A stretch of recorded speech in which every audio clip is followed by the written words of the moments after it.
또 보니 다른 천사가 공중에 날아가는데 땅에 거주하는 자들 곧 모든 민족과 종족과 방언과 백성에게 전할 영원한 복음을 가졌더라.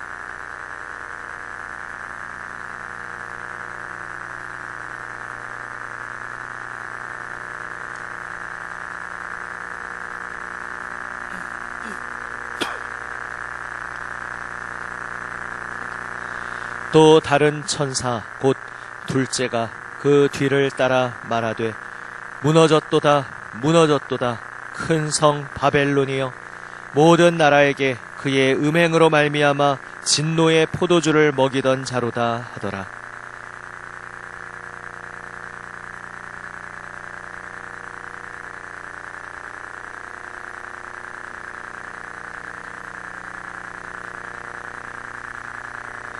그도 하나님의 진노의 포도주를 마시리니 그 진노의 잔에 섞인 것이 없이 부은 포도주라. 거룩한 천사들 앞과 어린 양 앞에서 불과 유황으로 고난을 받으리니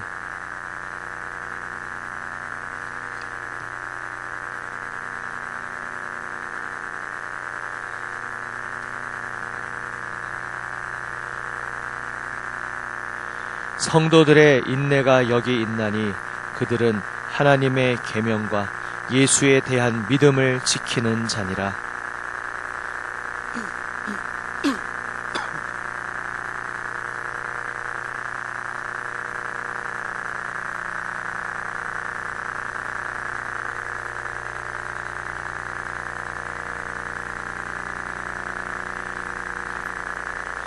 또 내가 보니 흰 구름이 있고 구름 위에 인자와 같은 이가 앉으셨는데 그 머리에는 금면류관이 있고 그 손에는 예리한 낫을 가졌더라.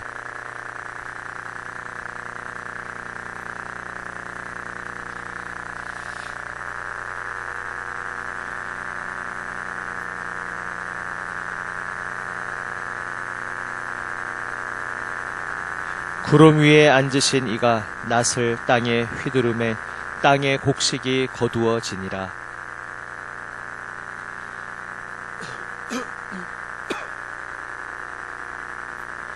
또 불을 다스리는 다른 천사가 제단으로부터 나와 예리한 낫 가진 자를 향하여 큰 음성으로 불러 이르되 내 예리한 낫을 휘둘러 땅의 포도송이를 거두라. 그 포도가 익었느니라 하더라.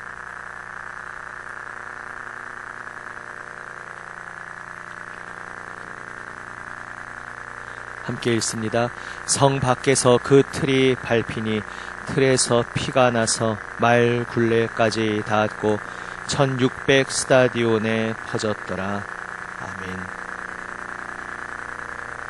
14장 전반부 어제 본문에서 14만 4천 명 예수 그리스도를 향한 믿음을 끝까지 지키고 어떠한 환난과 고통 속에서도 그 믿음의 길을 끝까지 달려가고 승리한 이들이 하나님으로부터 배운 새 노래, 그 구원에 감사하는 새 노래를 부르는 영광스러운 장면이 나왔습니다. 그리고 이제 오늘 온 세상에 복음이 선포된다고 말하고 있습니다. 그 복음은 바로 하나님께서 온 세상을 다스리신다는 것입니다. 하나님께서 통치하신다는 것입니다.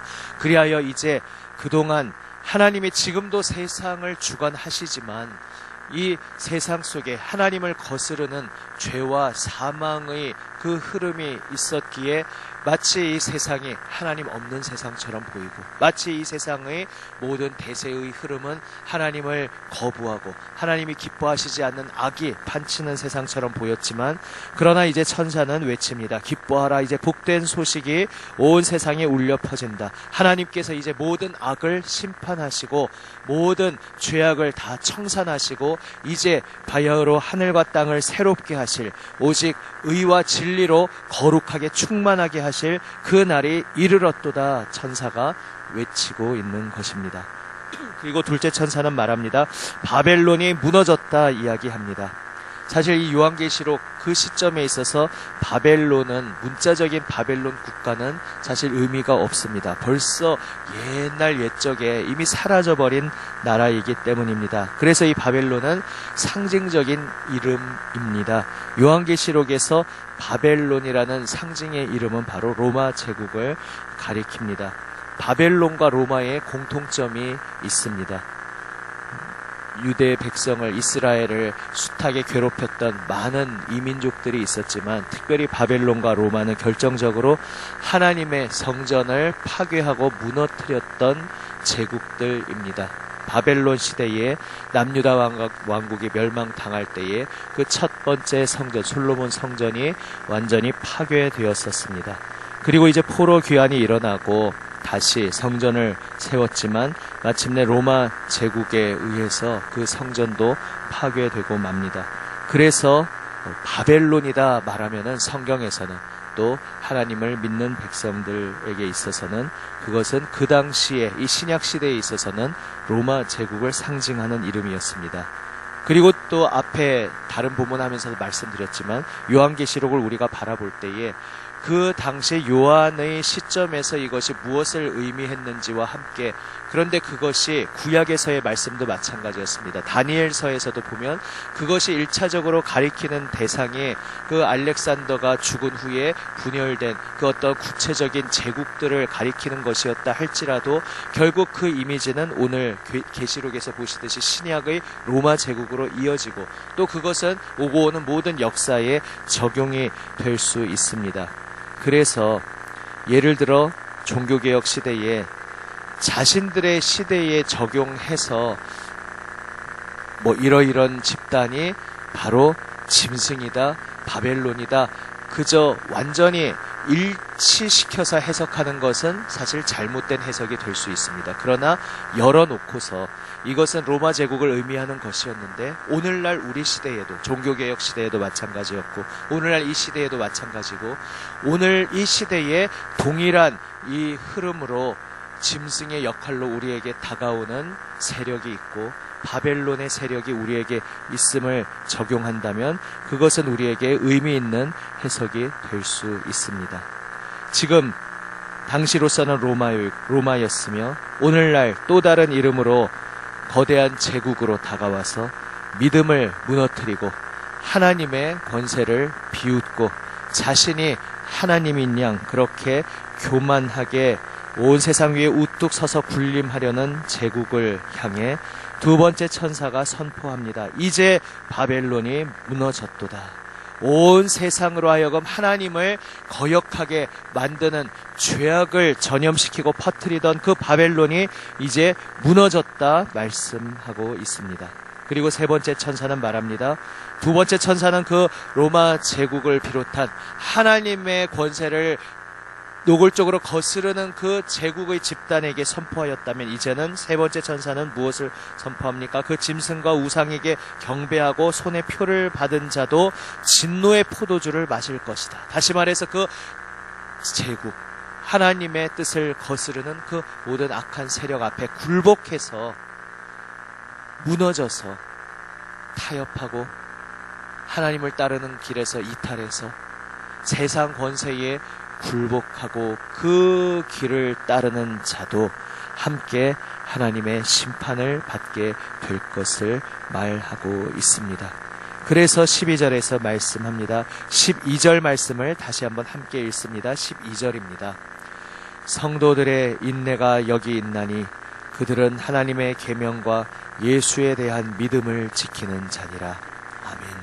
성도들의 인내가 여기 있나니, 여기 있다. 이게 무슨 이야기입니까? 지금 이 벌어지는 상황 속에서 지금 당시에 그리스도인들은 로마 제국의 혹독한 말도 안 되는 비인도적인 그 처사 아래에서 짓밟히며 고통당하고 있었습니다.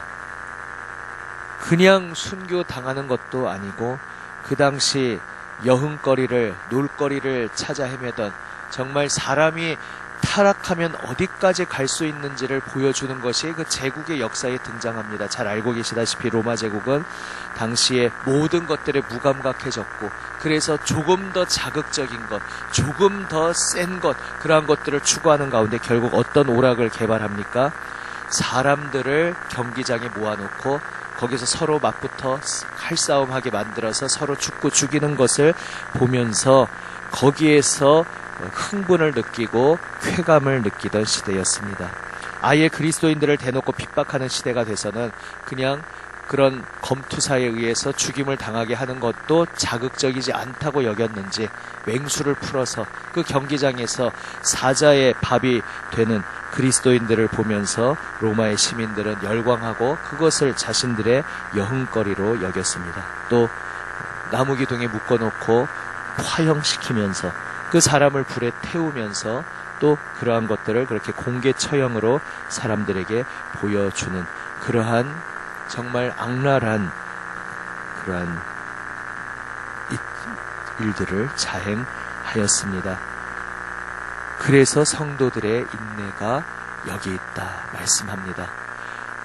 예수 그리스도는 분명히 부활하셨습니다.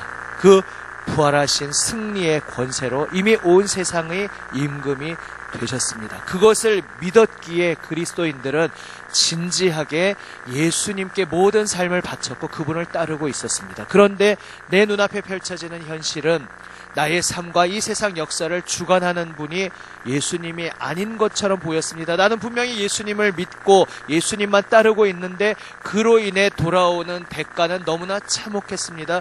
예수 믿는 그 믿음 때문에 온갖 조롱과 수치와 모멸을 당하며 내 사랑하는 이들로부터도 단절되어 버리고 결국은 그렇게 비참한 죽음을 당해야 하는 일들을 견뎌야 했습니다. 그러한 하나님의 백성들을 향하여 주님은 말씀하십니다. 성도들의 인내가 여기 있다. 그래서 성도들의 인내가 필요한 것이다. 믿음의 또 다른 이름은 인내라는 것입니다. 예수 믿는다는 것은 이미 이 땅 가운데 예수님의 그 부활의 권세가 온전히 이루어졌음을 믿음과 동시에 그러하기에 아직 이 땅에서 발악하는 세상의 악한 권세들 속에서도 두려워하지 아니하고 나는 오직 예수님만 택하겠습니다. 나는 오직 예수님의 길만 따르겠습니다. 예수님의 진리를 위하여 이 길을 걸어가겠습니다. 그렇게 고백하며 인내하며 걸어가는 것, 그것이 바로 믿음이라는 것입니다. 신약 성경을 마태복음부터 요한계시록까지 쭉 통독해보는 것도 그래서 큰 유익이 있습니다. 우리가 설교를 통해 들을 때에 저도 여러분 앞에서 설교하지만 또 자칫 특정 주제로 편향될 수도 있지 않습니까? 그런데 그리고 또 내가 여러 가지 시중에 다른 많은 설교와 책들을 들을 때도 나도 모르게 취사 선택을 할 수 있습니다. 그러다 보면 정말로 신약 성경이 무엇을 말하고 있는지 그 흐름을 놓치고 여러 가지 파편들만 주워 모아서 그것으로 내가 믿는 예수 그리스도의 상을 재조합하고 그것이 예수님이라고 생각하는데 그것이 때로 착각이 될 수도 있습니다. 마태복음에서 요한계시록까지 전체적인 그 흐름을 따라 읽어보면 강조되는 부각되는 아주 중요한 단어가 인내라는 것을 알 수 있습니다. 예수 믿는 것은 부활 권능에 이미 동참하는 것이고 승리하는 것이고 더할 나위 없는 기쁨과 감격의 길인데 또한 동시에 그 길은 아직 온전한 영광의 때가 오기까지 기다려야 하는 길이고 그리하기에 많은 박해를 견뎌야 하는 길이고 그러한 속에서도 불구하고 무너지지 않고 굴복하지 않고 타협하지 않고 끝까지 예수 그리스도만 따라야 하는 바로 인내의 길이라는 것을 예수님의 그 복음서에서부터 서신서와 요한계시록에까지의 성경은 일관되게 계속해서 말하고 있습니다. 그래서 예수님의 비유, 예수님이 늘 비유로 가르치셨다 하는데 비유의 모든 근본 원리가 되면서 비유에 항상 가장 앞장서서 나오는 제일 대표적인 비유가 무엇입니까? 씨 뿌리는 자의 비유입니다. 그 비유가 말하는 바도 명확합니다. 예수 그리스도를 우리가 믿었다고 하는데 그 믿었다고 해서 믿었구나 끝이 아니라는 것입니다. 믿은 것 같지만 돌밭에 떨어진 씨앗처럼 환란이 올 때 도망가 버리는 이들이 생길 수 있다는 것입니다. 믿었다 생각했는데 세상의 여러 가지 유혹, 재물, 그리고 세상 살아가기 참 팍팍한 근심, 그러한 염려들이 쏟아져 들어올 때에 그 기운에 막혀서 믿음의 길을 포기하고 결국은 시들어 버릴 수 있다는 것입니다. 그래서 성도들의 인내가 필요하다는 것을 예수님도 일찍이 그 비유를 통해 말씀하신 것입니다. 여기서 준비할 때는 생각나지 않았는데 이제 이 자리에 올라오면서 좀 즉흥적이긴 하지만, 그리고 이미 한두 번 또 말씀드린 것을 또 울고 먹는 것 같지만, 그래도 제 개인적으로는 그 비유를 생각할 때마다 늘 그 마음에 뜨거움과 따스함이 느껴지기에 또 한번 나누어 봅니다. 너무 잘, 거의 대부분 많이 들으신 예화이죠. 한 선교사가 그 선교 사역을 마치고 이제 자신의 나라로 돌아왔는데 그 배를 타고 항구에 도착했는데 거대한 환영 인파가 대대적으로 서 있었다는 거죠. 그런데 그 선교사를 환영하는 게 아니라 그 배에 같이 타고 있다는 왕족, 이제 고귀한 분이 와서 그 분이 이제 배 타고 들어오는 것을 환영하기 위한 인파였습니다. 없었으면 그냥 상대적인 박탈감이 없었을 텐데, 그런 어마어마한 의리의리한 그 환영식을 보면서 이제 그 인파가 다 빠져나가고 자신은 그 뒤에 쓸쓸하게 그 배에서 내려오는데 한 사람 자신을 맞아주는 사람이 없는 그런 모습 속에서 그 선교사가 주님께 기도한 것이죠. 말씀드린 것이죠. 주님, 이 세상 무엇보다도 소중한 일을 저는 했다고 믿으며 여기까지 달려왔습니다. 주님께서 기뻐하시는 일을 위해서 제가 여기까지 달려왔는데, 그리고 이제 그 아름답게 그 일을 마무리 완주하면서 이제 고국에 돌아오는데, 주님, 저 세상 권세에 그러한 사람들이 받는 그 환영 인파, 그 거대한 환영 인파까지는 기대하지 않더라도 어떻게 한 사람 맞아주는 사람 없는 이런 쓸쓸한 입국을 해야 합니까? 나는 고향에 돌아왔는데 왜 이렇게 초라해야 합니까? 주님 앞에 기도했습니다. 그때 그에게 하나님의 음성이 들려왔습니다. 얘야, 너는 아직 고향에 돌아온 것이 아니지 않느냐. 주님께서 그에게 말씀하셨다는 것입니다. 우리가 돌아갈 본향은 내 고국이 아니라 저 천성 본향 천국인 것입니다. 우리가 그 돌아갈 고향, 온전한 진정한 고향에 이르기까지 우리는 인내의 길을 달려가야 합니다. 때로 고난 당하지만 아직 그 고향에 도착하지 않았기에 그 고향 이르기까지 우리는 인내하며 믿음의 싸움을 싸우며 끝까지 포기하지 않고 달려가야 합니다. 오늘도 또한 우리의 평생의 삶에서 때때로 원치 않는 일들 속에서 믿음을 지키며 걸어가는데 그 속에서 도리어 고난과 여러 가지 어려움이 닥쳐올 때에 우리를 향하여 말씀하시는 이 주님의 음성을 다시 한번 들으시기를 원합니다. 사랑하는 나의 아들아, 사랑하는 나의 딸아, 아직 너는 고향에 돌아오지 않지 않았느냐. 내가 너의 이 걸어가는 길을 끝까지 붙들어 주겠다. 두려워하지 말고 낙심하지 말고 끝까지 고향에 돌아갈 때까지 나의 손을 붙잡고 이 길을 함께 걸어가자꾸나 말씀하시는 주님의 음성을 듣고 인내함으로 예수님을 더욱더 바라보는 그 믿음으로 달려가는 우리 모두가 되시기를 바랍니다. 13절 말씀을 마지막으로 함께 읽습니다. 그 13절 이후에 14절부터는 이제 두 가지 수학이 나오는데, 앞의 곡식에 예수님이 직접 추수하시는 곡식은 믿은 이들을 추수하시는 것이고, 그 뒤에 한 천사가 똑같은 낫으로 추수하는 그 포도송이의 추수는 이제 심판을 위한 추수임이 나옵니다. 그 두 가지 그림이 대조되면서 그러므로 너는 무엇을 바라며 나아가야겠느냐 주님께서 말씀하십니다. 13절 말씀을 함께 읽습니다. 또 내가 들으니 하늘에서 음성이 나서 이르되 기록하라. 지금 이후로 주 안에서 죽는 자들은 복이 있도다 하시매 성령이 이르시되 그러하다. 그들이 수고를 그치고 쉬리니 이는 그들의 행한 일이 따름이라 하시더라. 아멘. 초대교회 성도들은 내가 예수 믿었는데 왜 돌아오는 게 없습니까? 내가 예수 믿었는데 왜 도리어 고난당합니까? 이렇게 질문하지 않았습니다. 오히려 주여 제가 예수님 따릅니다. 영광의 임금이신 예수님을 따릅니다. 주님을 위하여 주님의 그 길을 따르기 위하여 이 세상에서 어떤 고난을 받는 한이 있어도 심지어 이 세상에서 죽임당하는 한이 있어도 주 안에서 죽는 자 복이 있음을 믿습니다. 예수님의 십자가의 길에 동참하게 하시고 정말 문자적으로 그 십자가로 인하여 끝까지 순교의 자리에까지 이르게 하심을 감사합니다. 그 고백으로 성도들은 달려갔습니다. 그래서 오늘 우리가 하루를 살아가는 이 하루의 날도 우리의 평생의 날도 십자가를 따라 걷는 길이요 순교하는 길인 것입니다. 문자적인 순교가 모두에게 허락되지 않을 수 있지만 그러나 우리는 날마다 예수 그리스도를 따르며 예수 그리스도를 믿는 믿음을 위하여 죽는 자요. 결국 우리가 이 믿음의 길을 달려가는 것 순교의 목적지를 향하여 주 안에서 죽는 그 자리를 향하여 달려가고 있는 것입니다. 우리에게 말씀하여 주시는 주님의 음성, 주 안에서 죽는 자들은 복이 있도다.